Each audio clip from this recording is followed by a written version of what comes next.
पुराणों के अनुसार इस ब्रह्मांड में कुल 36 यक्षिणियां विद्यमान हैं। प्रत्येक यक्षिणी में निहित है एक विशिष्ट और रहस्यमयी शक्ति। इन सभी में विशेष रूप से उल्लेखनीय है सुरसुंदरी यक्षिणी। वे केवल एक दिव्य सत्ता नहीं बल्कि देवी शक्ति की अद्वितीय अभिव्यक्ति हैं।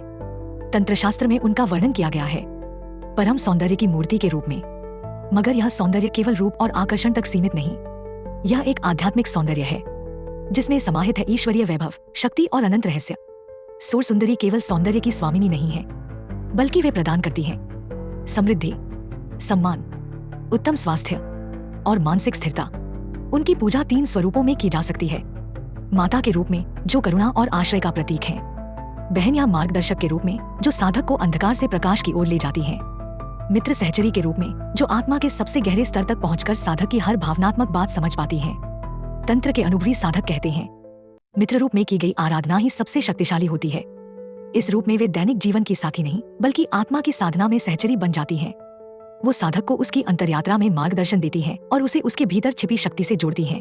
परंतु यहाँ एक गहन सावधानी आवश्यक है।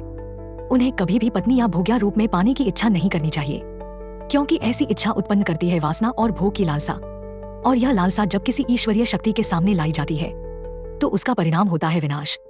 कई साधक इस भूल के कारण मार्ग से भटक चुके हैं। किसी ने आत्मा खो दी तो किसी ने जीवन। सुरसुंदरी यक्षिणी प्रदान कर सकती हैं धन, प्रतिष्ठा, ऊर्जा और आध्यात्मिक बल, लेकिन शर्त है उन्हें केवल श्रद्धा और निष्कलंक भक्ति से बुलाया जाए। यदि भक्ति सच्ची हो, मन पवित्र हो, तो वे बन जाती हैं आशीर्वाद का स्रोत। पर यदि किसी ने उन्हें पाने की कोशिश की वासना और भोग के इरादे से, तो वही शक्ति बन सकती है भयानक अभिशाप। अंतिम संदेश, ईश्वरीय शक्ति कोई भोग की वस्तु नहीं होती। उसे पाने के लिए चाहिए समर्पण, साधना और शुद्ध हृदय।